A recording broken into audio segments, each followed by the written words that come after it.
We're live. We're live everywhere. We're officially live. Launch Radio. Hi. Hi. How are you? I'm good. How are you? Life is grand. Life is grand. Life is grand. other than other than this coronavirus stuff, it's a little peculiar. We haven't talked about it since we did our podcast a few weeks ago, and it's kind of grown into a little bit of a pandemic. It's everywhere, apparently. Now there's like 3 different phases that you need for it to be a pandemic, and they're saying it's like 2 out of 3, I think I heard now. I'm not sure what those phases are, but it's definitely at the point now where there's some growing concern. Well, and everything we're reading is like this is going to be the norm. Mm-hmm. And we're in like, it's just going to be like the seasonal flu. Some people are saying that it's going to be like the seasonal flu. So it's just like, well, you're just going to get it. And then you just deal with it. It's a new kind of flu, and we just have to roll with it. So you can't tell which, there's one reality where people are saying it's like the flu, and there's the other where it's, DEFCON 5 concern. And it can be tricky to tell which one's real. Right. I just accept that both are real, so I get very concerned, while at the same time being like, okay, well, in the other movie, they just think it's a flu. Well, and what's interesting is it's between parties. Yeah, it's partisan. Is that what it is? Partisan. Partisan. That sounds like you're from Paris. Partisan. Bipartisan. Yeah, I can't even say partisan. I can't say words. That's I've already decided. Have we met? I can't even say. I botch up words constantly and think that that's my own language. Yeah. I'm like, no. We make up our own words. and because they're just. When I first moved to LA, I could never say the word Cahuenga. Just couldn't do it. Cahuenga. I would say Chattanooga. And people are like, Cahuenga. Yes. Oh. And they're like, here, there's no T's in there. I'm like, no, it's my word. And they're like, so that word is supposed to mean Cahuenga. I'm like, yes, Chattanooga. Because I was like, I just created it as I don't care. It's Kira language. Correct. And there's several of those. I mean, when I was a kid, I called blueberry muffins voodoo mutnas. Why would you do that? I had to say it, but I was a kid when I did that. And it was like, I was very proud of the blueberry muffins of my word for them. But anyways, coronavirus.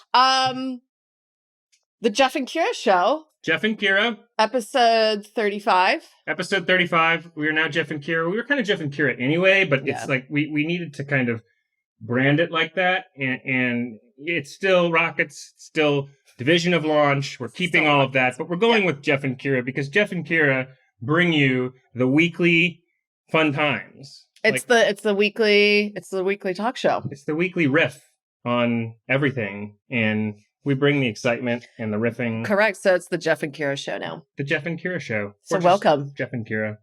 Welcome all. YouTube, Twitter, Facebook. Hi, Facebook. All the things.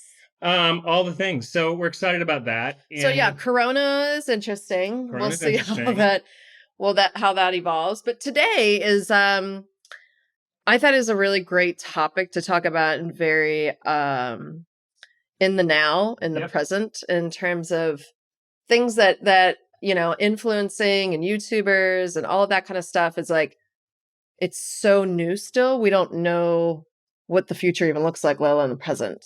Things are rapidly changing. Being an influencer now is such like a, nobody wants to be an influencer. It has such a terrible name to it, and YouTubing now is changing all the rules. We're like chained to all of these algorithms. So when the minute they change an algorithm, we're all like, oh, what do? We have to now, and then there's high profiled people that are just not doing YouTube anymore. Mm-hmm. They're just like, PewDiePie, I think, is still off of YouTube, Yeah. I mean, it's just an interesting, like, where do we go from here? I think we're all getting like over YouTube. No offense, YouTube, but I think it got to a point. Well, I mean, I think it's at a point where we were watching that clip, that we talked about, yeah, where Casey Neistat, had stopped. He's a famous, popular YouTuber. our good friend Casey Neistat was talking about on this talk show how it was over the fall, how he had slowed down. He had stopped for a bit, posting YouTube videos. And I mean, he's back posting now, but it's not at the rate that he was posting before. It's not as often. And I think he was talking about how it can take a toll on you. Right. In the current environment. And we really haven't seen this before. And as a YouTuber, you're creating, or as an Instagrammer, as a Twitter, whatever, a tweeter? I don't know what you call Twitter. I think that's the one that does meth. A tweeter? Oh, yeah. Okay. Hey, Twitter, what do you call an influencer on Twitter? I guess you wouldn't call it a tweeter. I know, it's tweaker. That's what meth is. Okay. She's here all week, everybody. Kira. A tweeter? No, it's a tweaker. Is the meth people. Yeah. So anyway, so you have to ask, Instagram influencers. She's brilliant. She's brilliant. I did go to college, by the way. You'd never know it. I mean, you're very smart.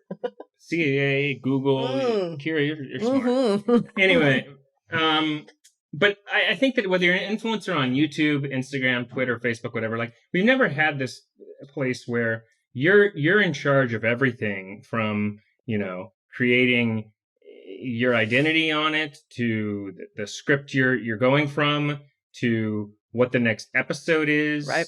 To the entire production, your audience, to all of the post-production, which by the way, it's heavy lifting. We will tell you it is. Well, let me tell you. And it's not like you go like, okay, I'm going to be a brand. I'm going to be the brand. And you're like, okay, and now I'm Kardashian the next day. I mean, it is some serious heavy lifting. And it's a very thankless thing we do.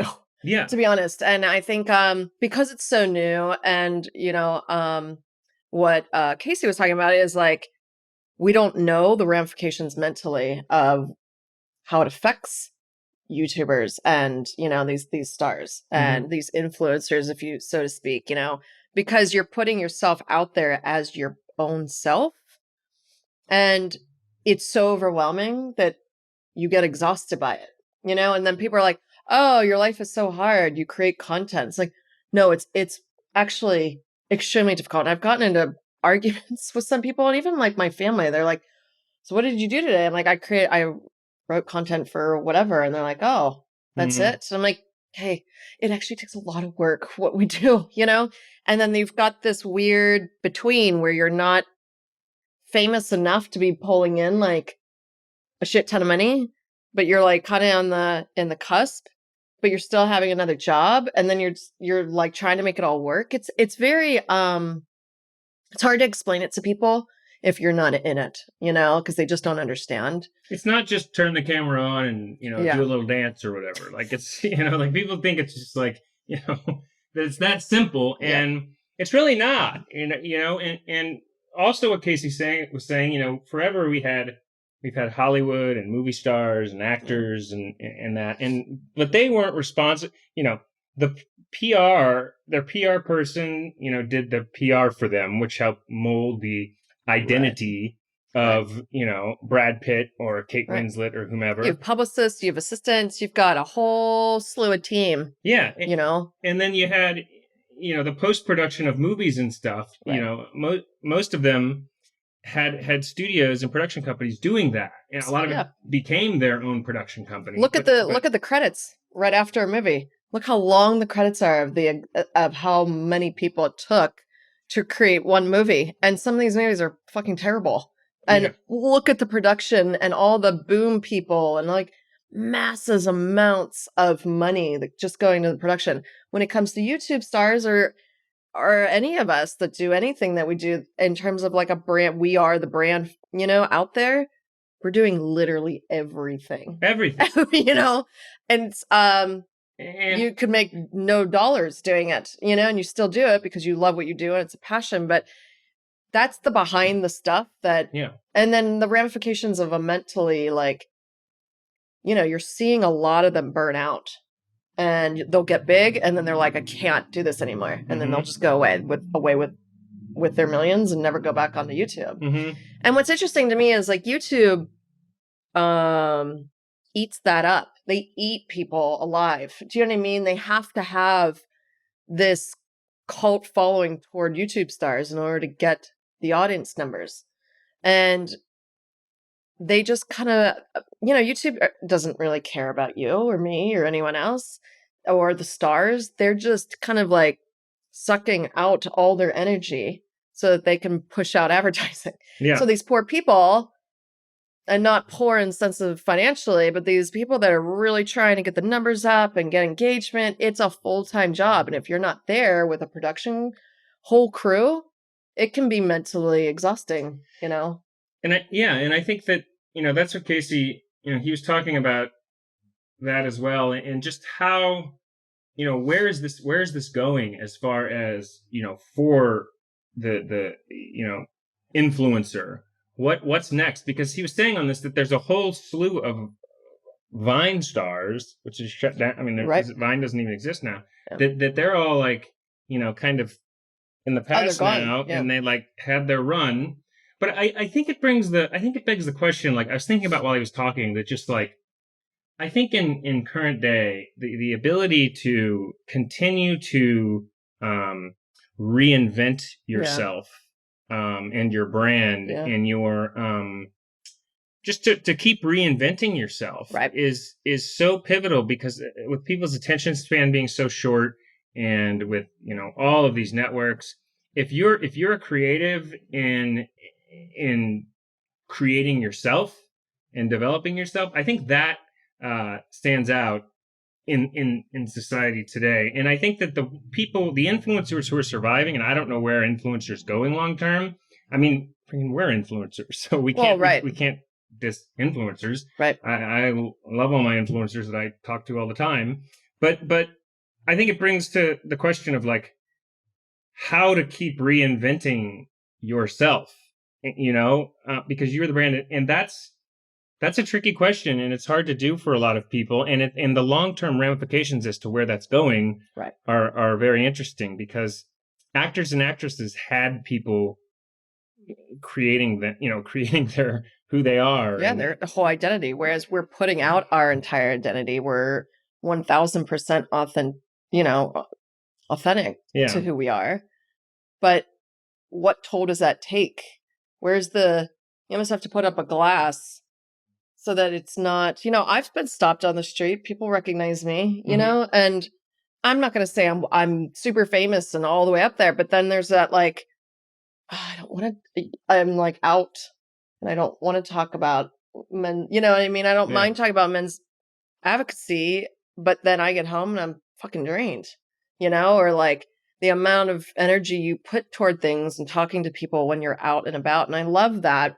But then what's the balance, and I think in my personal life, it's challenging because I'm constantly you're constantly always reinventing your brand and, and pushing into, you always have a core focus, but it's always shifting as the mediums shift, as YouTube shifts into new algorithms, as Instagram switches, you have to then switch, Yeah, you have to be able to keep up with that. And if it's not easy to do. And you're trying to explain that to people in your personal life, and they're like, well, it just seems like you're all over the place. Like, no, I'm just trying to keep up with what's happening. Yeah. It's moving so quickly. I'm going through a whole website redesign right now because it's time for me to redo my own thing. Yeah. It's still amongst the same thread, but it's another way to go about it, And Joseph says, on YouTube chat, he says you need you time to detox and rest too. And that's right. Sure. And I think that's a struggle, is like, we don't work 9 to 5 jobs or 9 to 6 jobs. We work all the time. Mm-hmm. There is no like, I have an off day from building your brand. It's you. So of course you're out there and constantly posting and constantly thinking of things and content. And I'm constantly writing books, and ebooks that I'm pushing out. And there's never like an off time, but because the problem is when you're recognized out somewhere, I think I was telling you, I had a guy that I've known for a few years, a friend of mine, but we didn't really communicate that much. But he came up to he texted me or whatever and was like, "Hey, this whole Laker thing with Kobe and the rape, and people were really like ganging up after he had passed away. Of like, well, he deserved it." He's like, "Because you're a men's advocate, I want you to get on Instagram and post about the details of the actual court case." This guy said this. Yeah, and I'm like, I'm not a puppet. Yeah. Like yeah. I appreciate him immensely, but at the same time, just because you know what I mean? I love the feedback, but I also I'm keeping to my own brand. Yeah. I'm not going to just push out content because you want that message out there. That you could push it out, but I don't agree with your stance. Why do people think that? Why do they? So they think that. See, that's where things go wrong. That's where it goes a problem, where the people on the outside are like, I think you should really do blah, blah, blah. I'm like, no, you don't understand. This isn't just like you're not working for a company. You're working for yourself. And I have to stay always true to myself, no matter what the external forces are telling me to do. Mm-hmm. Because if I allow people to seep in with their own stuff and what they think, mm-hmm. it destroys the brand. And then you're basically become a sellout. So you have to be able to do that. You have to be able to just be like, quiet everyone away. And you know what? He's right. Was it Jonathan? Joseph. Hi, Joseph Barney. You do need, I feel, people that like you and I and other people that do like influencing and all of that need more downtime than people that have just regular jobs. And I think you and I both can say that because we've had other jobs in corporate world, and I'm way more exhausted.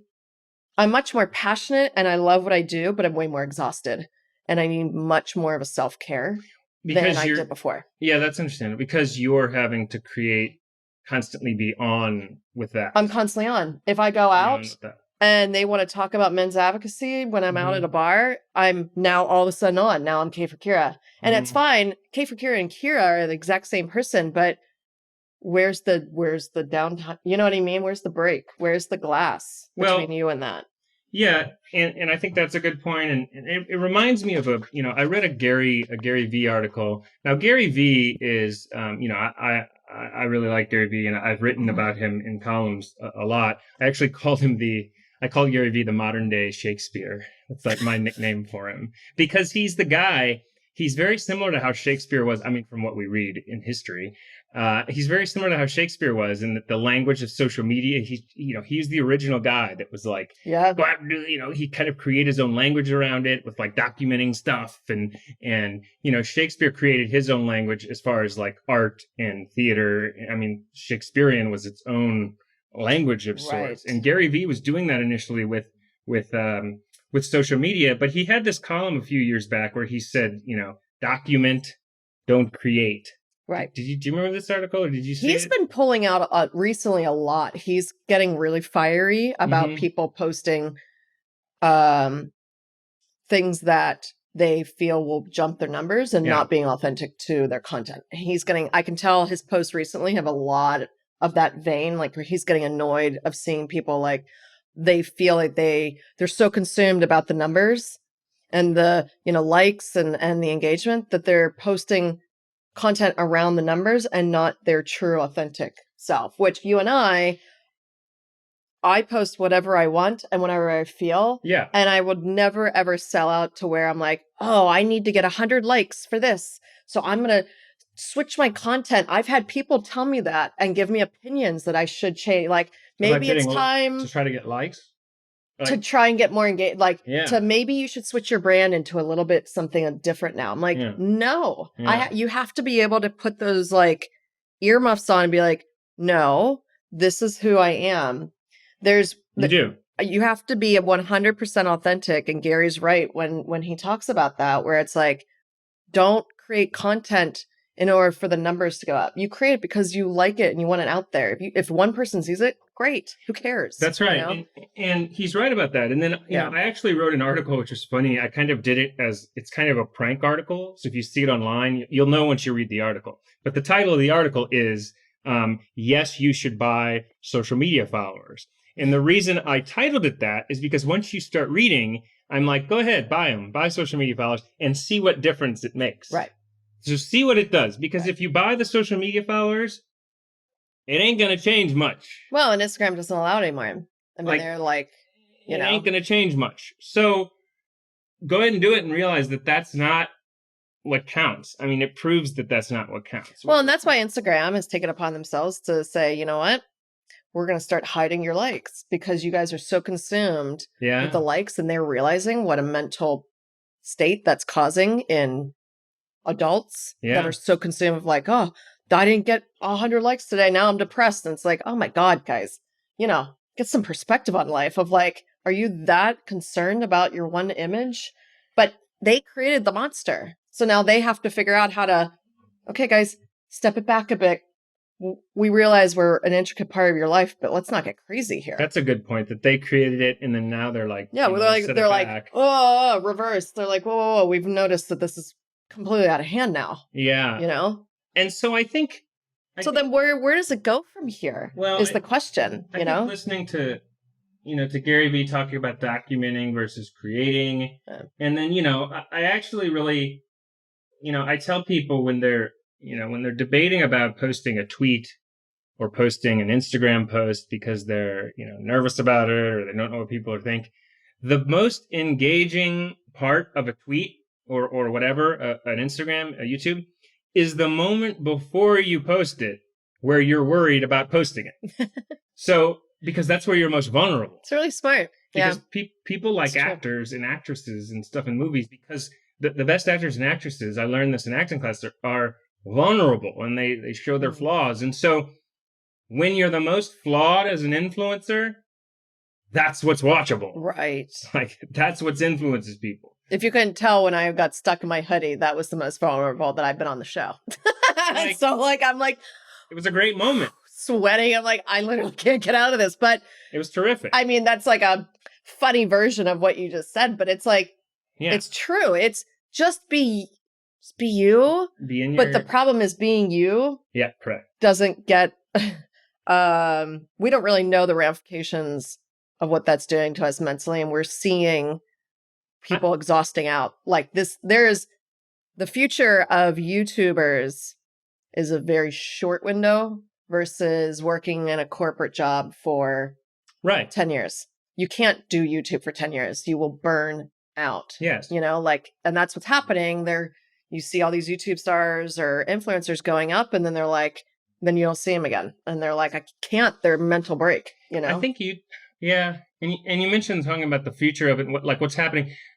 I think that YouTube needs to figure out, I don't know what it is, but there needs to be more, there needs to be something, just with advertisers and how to figure that out and just how to connect with different influencers. I know YouTube's, they've got YouTube creators and they are good. I've now found how you can stay in touch with them, and that's great. But I'm curious where things are going to go from here. And I think that, I also, there was an article I wrote where I talked about influencers, like how influencers differ from actors and actresses. Mm-hmm. And I said that like actors and actresses are, humanity vessels, I called them. Like, I actually think actor, actress is very cliche. I don't think it's giving them justice because they're coming from their humanity. Like they're a vessel for humanity, and acting would say that you're like putting on a fake show or something. Right. Like the term actor, actress is very dated and I don't like it. I think that that's fair. A vessel, which Meryl Streep called it, is more in line. Because it's coming from your whole being out into that persona. It's your vulnerable humanity. Yeah, you're like a vessel. So actors and actresses are vessels for humanity, and content creators and influencers are humanity's messengers.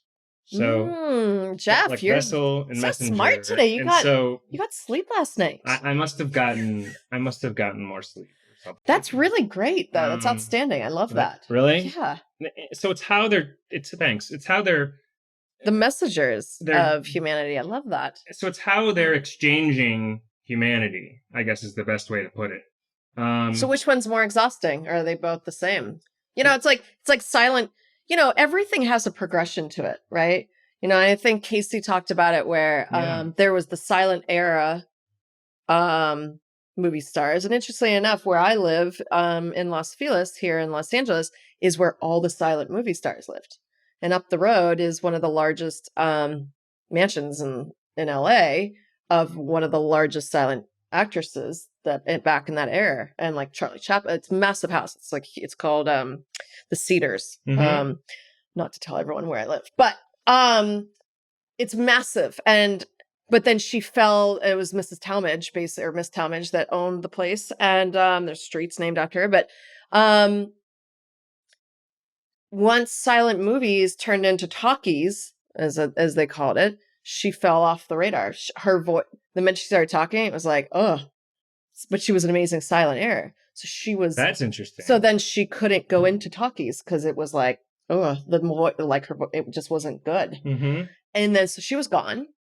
And then people started to progress. You know what I mean? Everything has a motion to it. And like you look at movies and how that's changed. So YouTube and influencing is going to have the same progression. And I think we're in a weird state where you're seeing top creators being like, I'm burned out, you know? And it's interesting to see how YouTube's going to handle that because advertising on YouTube revolves around those creators. The way you sell YouTube to advertisers is based upon the YouTube creators, mm-hmm. you know? And it's like, okay, if you want to reach people, the kid category, then you're like, here's all the massive creators and their reach and their channels. If they go away, YouTube's going to go back to like everyone watching cat videos. Do you know what I mean? And that's where it started. We never had YouTube creators when YouTube first came out. Yeah. So what does the future look like just from like a silent movie into talkies and into what it is? What does that progression look into? It went from people uploading about cats and doing weird things to now YouTube creation to like shows. YouTube has their own streaming and whatever. What's next for the creators and the authenticity? Are we going back to TV shows where it's like, I think everyone's truly wants to follow people that are like 1000% authentic. I can't watch the Regis and Kelly show. That would never do well right now. Yeah. Nobody wants to watch that shit, So what is it? I think that, it's it's really hard to gauge that right now. I think that, I think one thing we have to look at is how, if or what virtual reality factors into things and how that is going to factor in. They have been talking about it. I'm so sick of hearing about VR. So they have been promising this like, okay, this is the VR year at CES. And I have been hearing that for literally a decade. Yeah. And I'm like, okay, enough of VR until you guys have like literally figured it out and we're all walking around with goggles because like, the VR. Wasn't there was Google created everyone has it. Somebody else created glasses. Everyone has it, and it's all bombing because it's just like you know why it's bombing? They can't get advertising in there. They can't get advertising. They can't figure out how to make it a needed thing in your life. Yeah. So then when you do YouTube, is YouTube a needed thing in your life? And I have a feeling people are going back to simplicity. Raw. Lower production. They don't want to see all the like, mm-hmm. all that shit's going away. Mm-hmm. I think the Kardashian era of the world is leaving. People want to see what you look like, and not put on the mask of that. I think that's really interesting. It reminds me of that quote that was like, was it? Content. It was like content is king, and then people were speculating about who is queen, and it was like, what was it? Content is king, and then I remember I added to it there's distribution is queen, marketing is the palace they live in. I thought that's kind of an interesting spin, but people speculate about content is king, but engagement is queen. And she rules the house. I think it's interesting. Content is king, engagement is queen, and marketing's the castle they live in. Well, it's a secret sauce. If you've got amazing content and you distribute it, it's a win. If your content sucks, you're not going to get one person to even remotely look at your shit. Right. But that's the problem that Gary Vee talks about, where everyone's like, I'm so concerned about getting people, I'm going to switch my content in order to gain people. But then inherently, people are going to see right through your shit and know that you're not being authentic. But then the minute you're authentic, you're putting yourself out there for like millions to see, you know, and to comment and to have their own opinion. So then it's like, be 100% authentic, and like you and I are in our mediums and in our brand, and deal with the mental stuff and the everyday kind of stuff where you're, you know, everybody wants to hear your opinion on things because, you know, you're very active on Twitter, and it gets exhausting after a while. You're like, I just want to like be a consumer for like a minute, you know, I don't want to be constantly hammered with questions. And I get the same thing when, you know, for men advocacy, it's exhausting. So then do you do that, or do you do what Gary Vee says not to do? And that's to create content for the people. For me personally, I have to create content for me. And if I think it's right and I think it's going to help someone, I don't care whether or not it gets one view or not, or a million. It doesn't matter. It's true to myself. If I lose myself in this, then I don't know what the hell I'm doing. Yeah. And people in acting, it's a good parallel. People lose themselves in the roles. They lose themselves because they get so ingrained, you know, that they can't get out of it. Yeah. And there's got to be that balance. And I think that's what Casey was, you know, going back to that, that episode we were watching. What was it? H3? Oh yeah, it was on a podcast called H3. Yeah. We'll put it in the you know, the description. But yeah, I think that's where things are going with that. And you know, to loop it back, I do think that, at least as far as the influencers go, the ones who kind of can keep up with that pace of being consistent, right, over time, you improve over time in consistency, and you steadily do better.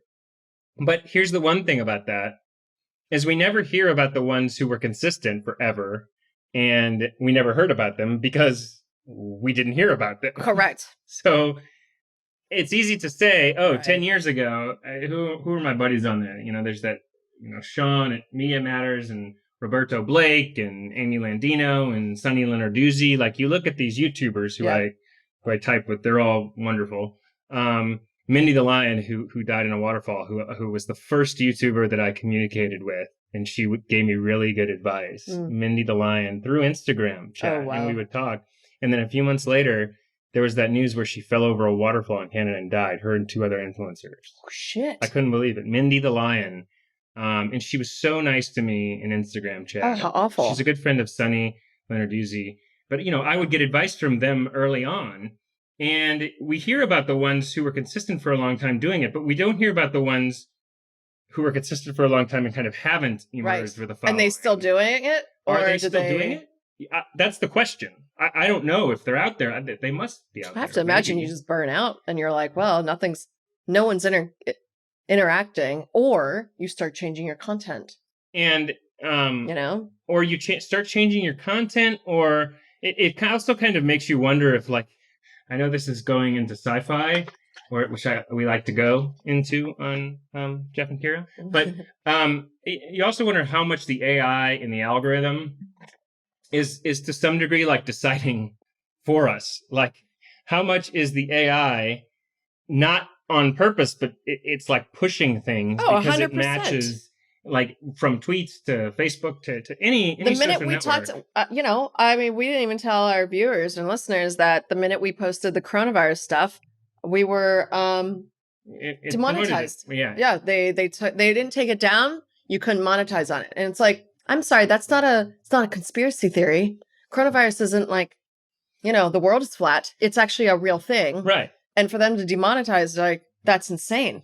But It's insane. It's insane. But also, and here's the other thing you have to know is, and there's all sorts of famous quotes about this, but like talking about something controversial or the negative publicity or the whatever, it's controversial or it's negative or whatever, that also can boost you in the algorithm while you might be demonetized, but it's also boosting you because it's growing your... So you have to keep that in mind. Is like coronavirus, when we signed in and that was a thing, that got more initial engagement than anything. Even though we were demonetized. So then at that point... Right. I think it goes back to our originating, like, the outside world that doesn't do the that aren't creators and have a 9-to-5 job, which I, respect. Obviously, we both have that. Don't realize the ins and outs of every little thing, where it's like, okay, so we got demonetized here. So does that mean we continue down? You're constantly trying to shift things, and it's like a Rubik's Cube. You're constantly like, what if we do this way? And for me personally, for my brand, when I'm redesigning the site, I'm going into a subscription model because that's where everything's going and that's where it is. And everyone's used to that, because right now I'm just giving out free content, So the subscription model is for those that, and you get within the package a whole thing, like texting me if you have questions on your relationship, all that stuff. But it's a way to just diversify away from the social networks, because you don't know. I don't want to be chained to these social networks that constantly change their algorithm, and you're just constantly like, oh, they just changed it. I gotta change the way I do things. I think websites need to go back to being your hub for everything, because you can control that. You and I and no one else can control what Instagram, Facebook, Twitter is going to do with their algorithm. That is a great point. You have to have your own... You have to have your own hub, because that's the only place where you can actually be and control your message. Because anywhere else, you may be demonetized. They may not show it. Oh, you showed a shadow of a nipple. Now you're off. Like, you can't control anything on these platforms. That is so true, and everybody agrees on that. For sure. And that's why I'm creating more of a hub for mine, where I'm like, what happens if Instagram just, okay, we don't feel like doing this tomorrow? Can you imagine all the influencers would be bawling their eyes out? And, I don't want to be subjected and held hostage by these networks. And I think it's at the point now where the networks, and all the big companies, they actually advise you to do that as well. Because I think there's been so much backlash over it that I think they're probably tired of dealing with it, and I don't blame them. So you always have, like, that is a great point, to have your main hub. That's yours, and no one goes, you're the only one that's touching it, or your web designer. And then that way, if shit hits the fan and Instagram's like, I think we're just going to take, it's going this direction. They're taking likes down. They're hiding them. We all know this. It's plausible. And very soon, anytime I'm on my iPhone and I'm like, okay, updating my apps, and I see an update for Facebook or Instagram, I'm waiting for that update to be the update where they get rid of likes. Because it's going to happen. Yeah. And we're all just going to, when they start hiding the likes, I posted on my Instagram, there was a model, influencer model, whatever, in Australia, and she's bawling her eyes out when she found out that Instagram was hiding her, like the Instagram was bawling her eyes out. Wow. And I'm like, okay, this is a problem. Yeah. This is what you guys created, a monster in society. Now you're trying to clean it up, know? And it's going to happen and YouTube's going to be the next, where they're going to change algorithm. And I just don't want to be chained to it. I want to own my own stuff.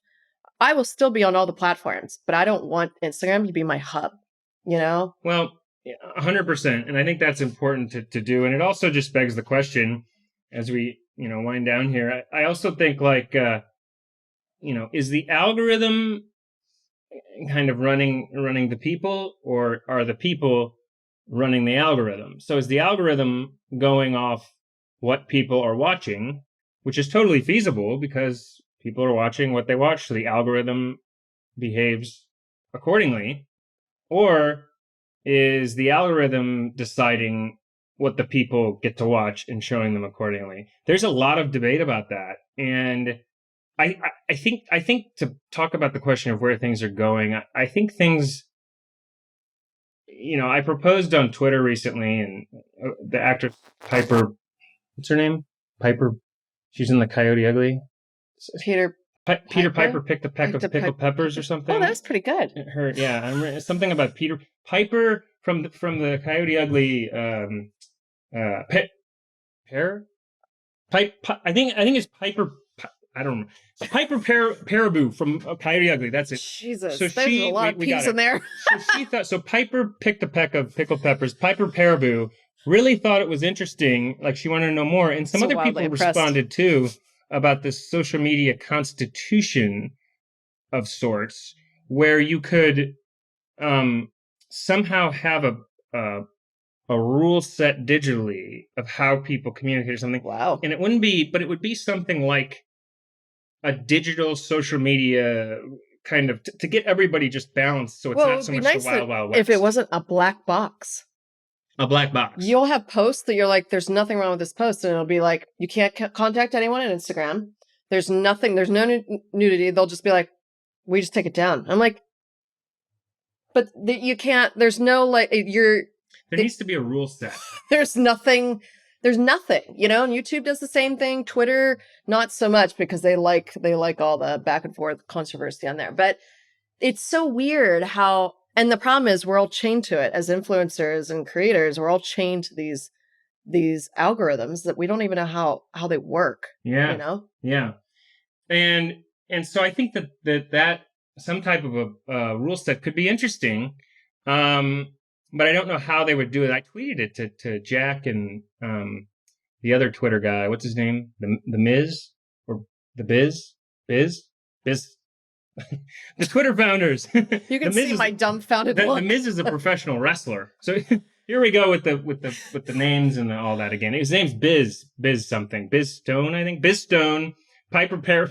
Holy shit, Jeff. And Jack. No, these people. But I tweeted it at Jack and Biz, and they I would think something would be hopefully in the works with that, because that could be kind of interesting, right? Damn, the name dropping today has been like on point. On point. Because it'll be like Peter Piper, and you're like, Piper, blah, blah, blah, blah, blah. And I'm like, it's Piper Paraboo, if I said that right. Parabo or Paraboo. That's who it is. But anyway, God bless Piper. I think it'll be interesting to see where this goes. Yeah, I do too. What's YouTube saying? So as the last thing, we'll see these last few questions if anybody has any. Joseph says, "Yeah, the internet is a blessing, even with YouTube alone, let alone everything else. I've seen a lot of people just quit caring about being demonetized and are fully funded by things like Patreon." Yeah, a lot of people are doing that now. So they're just using Patreon or other sources to fund them. And then there's the YouTube. I forgot who it was, the really big YouTube star who was like so angry about the latest change in the YouTube algorithm that he refuses to go on it ever again. It might have been PewDiePie. It was one of them that was like really big, and they were like, mad about done and massive, and just left. Has been. I'm pretty sure it's PewDiePie, because I remember that being like he was like the biggest. Frankly, to be honest, no offense, YouTube, but like I don't watch any of these I don't watch anybody except like a few, but like I don't watch the makeup tutorial. Like I don't watch the content, though. I watch magic videos. Well, no wonder you get I get all the advertising. Hey, by the way, before we go, I completely forgot to mention, if you guys haven't seen our last show, watch it. It's about generations, and this week. And it's hilarious because I was rewatching it the other day. And we were when you asked, what's the next generation like? The kids now beyond Gen Z. And I'm like, I don't know. They'd have to restart. You're like, maybe they'll just restart to Generation A. And I'm like, that's ridiculous. And we started laughing about it. Sure as shit.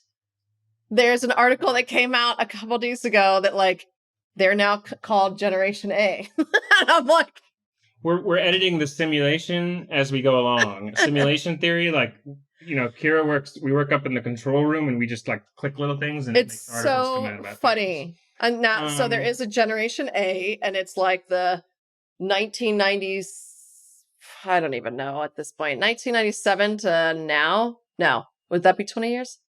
No, the 2000 to 2020 people are Generation A. Okay, so we've got Generation A now. So Kira and I created that. They're just redoing the alphabet. Yeah, Sim responded accordingly. But hilarious. Those are some of the things. I also found we talk about simulation theory sometimes here. I saw that video today of Pete Buttigieg and Obama. Did you see that? No. And literally there's like 5 like clips of them at different times on stage, and they're saying the exact same thing with the exact same wordings, like exactly the same, like gestures, mannerisms. Weird. And it's like either he got coaching from Obama, or it's a massive coincidence, or we're in a simulation. So well, and we've seen. Before we go, I have noticed, and we talked about before we started the show, of how crazy things are going on right in the world, where like Mandela effects all over the place. Yeah. Where like Biden is saying that he was in jail with, Biden's wandering around talking about some trip in Africa where he was trying to find Nelson Mandela. And then he was jailed and no one could find it. And no one can remember it. He's like, it happened. Yeah. Not one person. Yeah. So it's like, is this the Mandela effect? Because we were like, or is it just crazy Joe Biden? So Joe's confused. Then we've got Corona, where all the people from the ship, the Americans, the CDC says, do not have them come to the U.S. Do not. Mm-hmm. Don't put us on a press release anywhere if you allow these Americans back into the country. They're not quarantined yet. Mm-hmm. President Trump decided to go against the CDC and said, come on back. And now the CDC's like, you're on your own. You're on your own. Like, apparently it was a massive fight on the Hill. They were like, you don't put us in one press release. We are not in charge of this. Well, Trump's sending them all to LA.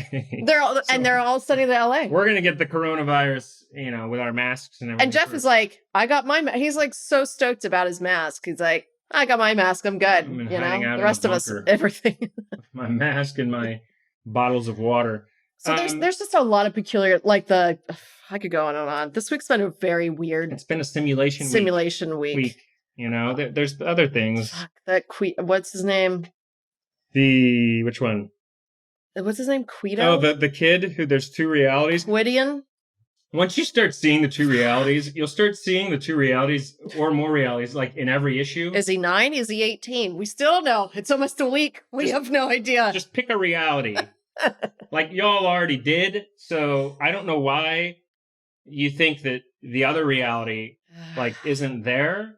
But there's like 2 reality. Like I tell people, I live in a dual reality. Well, you see both. It's 2 movies playing at the same time. It's 2 movies, 1 screen, which we will also preview up here.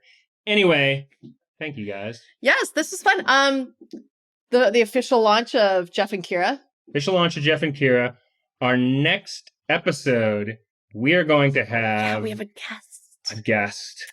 We're pretty excited. Nuclear expert Mark Schneider is going to be in town from Virginia, and we're going to be talking about climate change and nuclear and all different potential solutions for, any type of climate change, just as far as global warming, as far as how to deal with hurricanes. I mean, his specialty is nuclear, and he's going to talk about how that influences it, big time.